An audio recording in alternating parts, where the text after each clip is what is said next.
ರಾಯಚೂರು ಗಡಿಭಾಗದ ಕೌತಾಳಂ ಮಂಡಲ ಬದನೆಹಾಳ ಗ್ರಾಮದಲ್ಲಿ ಇರುವ ಶ್ರೀ ಶ್ರೀ ಮಲ್ಲಿಕಾರ್ಜುನ ಸ್ವಾಮಿ ದೇವಸ್ಥಾನದಲ್ಲಿ ಶ್ರೀ ರಾಮನವಮಿ ಜಾತ್ರಾ ಮಹೋತ್ಸವವು ಸಹಸ್ರಾರು ಭಕ್ತರ ಜೈಕಾರದ ಮಧ್ಯೆ ಸಡಗರ ಸಂಭ್ರಮದಿಂದ ಜರುಗಿತು.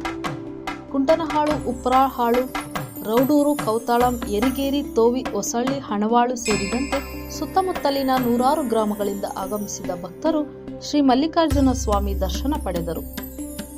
ಜಾತ್ರೆಯ ಅಂಗವಾಗಿ ಬೆಳಿಗ್ಗೆ ದೇವಾಲಯದಲ್ಲಿ ಜಿಗೇರಿ ಶ್ರೀಗಳಿಂದ ಅಯ್ಯಾಚಾರ ದೀಕ್ಷಾ, ಪಂಚಾಮೃತಾಭಿಷೇಕ, ಬಿಲ್ವಾರ್ಚನೆ, ಮಹಾಭಿಷೇಕ ಸೇರಿದಂತೆ ವಿವಿಧ ಧಾರ್ಮಿಕ ವಿಧಿವಿಧಾನ, ವಿಶೇಷ ಪೂಜಾ ಕಾರ್ಯಕ್ರಮವು ನೆರವೇರಿದವು.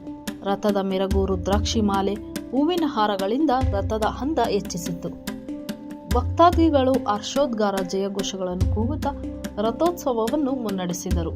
ಕರಡಿ ಮಜಲು ಮತ್ತು ವೀರಗಾಸೆ, ಹಲವು ಮಂಗಳವಾದ್ಯಗಳು ರಥೋತ್ಸವದ ಮೆರುಗನ್ನು ಮತ್ತಷ್ಟು ಹೆಚ್ಚಿಸಿದ್ದವು. ಈ ಸಂದರ್ಭದಲ್ಲಿ YCP Y Pradeep Kumar Reddy, P Murali Reddy, B Lakshmi Reddy, B Vasappa Gowda, B Prakash Reddy, R V Veerabhadra Gowda, B Virupaksha Reddy, Chandras Gowda, B Nagesh Reddy, B Ravi Reddy, ಗ್ರಾಮ ಅಧ್ಯಕ್ಷರು BJ Prasanna Gowda, Vinod Reddy, H Vishwanath Reddy, H Muduka Reddy, Umakant Reddy ಮತ್ತಿತರರು ಉಪಸ್ಥಿತರಿದ್ದರು.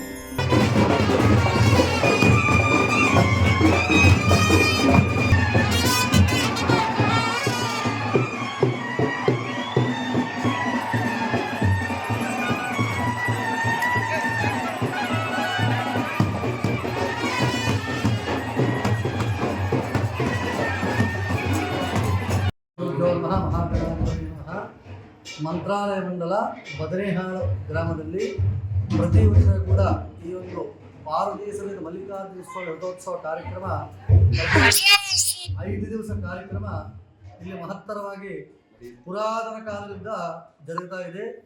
ಮೊದಲನೇ ದಿವಸ ಸಪ್ತಮಿ ಧ್ವಜಾರೋಹಣ, ಗಣಪತಿ ಪೂಜಾ, ಪುಣ್ಯಾಹವಾಚನ, ಋತ್ವಿಕರಣ, ಕಲಶ ಸ್ಥಾಪನ, ಈ ವಿಧವಾಗಿ ಆ ಒಂದು ಮಹನ್ಯಾಸಪೂರ್ವಕ ರುದ್ರಾಭಿಷೇಕ, ಪ್ರಾತಃ ಸಾಯಂ ದೀಕ್ಷಾ ಹೋಮ, ಆದಮೇಲೆ ಈ ಒಂದು ರಥೋತ್ಸವ ಕಾರ್ಯಕ್ರಮ ಅಂದರೆ ಶುದ್ಧ ದಶಮಿ, ಚೈತ್ರ ಶುದ್ಧ ದಶಮಿ ದಿವಸ ಈ ರಥೋತ್ಸವ ಕಾರ್ಯಕ್ರಮ, ರಥಾಂಗ ಹೋಮ, ಆ ಒಂದು ರುದ್ರಸ್ವಾಹಾಕಾರ, ತ್ರ್ಯಂಬಕ ಮೃತ್ಯುಂಜಯ ಹೋಮ, ಆದಮೇಲೆ ಈ ರಥಾಂಗ ಹೋಮ, ಮಿಗತಾ ಕಾರ್ಯಕ್ರಮಗಳೆಲ್ಲ ಕೂಡ ರಥೋತ್ಸವ ವಿಶೇಷವಾಗಿ ರಥೋತ್ಸವ ಕಾರ್ಯಕ್ರಮ ಜರುಗ್ತಾ ಇದೆ.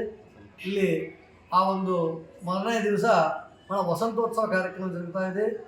ಆ ಒಂದು ಅಂಕುರಾರೋಪಣ ಮಾಡಿರ್ತೀವಿ, ಅದೊಂದು ಉದ್ವಾಸನ, ಅದರ ಗಂಗಾ ಪೂಜಾ, ಇವೆಲ್ಲ ಇತ್ಯಾದಿ ಕಾರ್ಯಕ್ರಮಗಳು ವಿಶೇಷವಾಗಿ ಜರುಗ್ತಾ ಇದೆ. ಭಕ್ತಾದರೆಲ್ಲ ಕೂಡ ಅಂದರೆ ಈ ಒಂದು ರೆಡ್ಡಿ ಸಂಘದವರು, ಆಮೇಲೆ ಈ ವಿಶ್ವನಾಥ ರೆಡ್ಡಿ ಮತ್ತು ಈ ಅಣ್ಣ ತಮ್ಮಂದರು ವಿಶ್ವನಾಥ ರೆಡ್ಡಿ ಅಣ್ಣ ತಮ್ಮಂದರೆಲ್ಲ ಕೂಡ ಪ್ರತಿ ವರ್ಷ ಕೂಡ ಈ ಒಂದು ಕಾರ್ಯಕ್ರಮ ವಿಶೇಷವಾಗಿ ಅವರ ಇದರಿಂದ ಅಂದರೆ ಆಜ್ಞಾನುಸಾರ ಇದೆಲ್ಲ ಕೂಡ ದೈವ ಸಂಕಲ್ಪ, ಆ ಒಂದು ಮಲ್ಲಿಕಾರ್ಜುನ ಸ್ವಾಮಿ ಅನುಗ್ರಹದಿಂದ ಈ ಕಾರ್ಯಕ್ರಮ ಜರುಗ್ತಾ ಇದೆ. ಅಥವಾ ಈ ಒಂದು ಸಾಕ್ಷಾತ್ ಈ ಮಲ್ಲಿಕಾರ್ಜುನ ಮಹಾಸ್ವಾಮಿಯ ಒಂದು ಶ್ರದ್ಧೆಯಿಂದ ಭಕ್ತಿ ನಡ್ಕೊಂಡವರಿಗೆ ಈ ಮಲ್ಲಿಕಾರ್ಜುನ ಸ್ವಾಮಿಯು ಸತತವಾದ ಫಲವನ್ನು ಕೊಡ್ತಾ ಇದ್ದಾನೆ. ಅದೇ ರೀತಿಯಾಗಿ ಮುಂಬರುವ ದಿನಗಳಲ್ಲಿ ಬದನಾಳ ಗ್ರಾಮವು ಇರ್ತಕ್ಕಂಥ ಎಲ್ಲ ಸರ್ವ ಸಮಸ್ತ ಸಕಲ ಭಕ್ತರು. ವರದಿ ಸಿದ್ದು.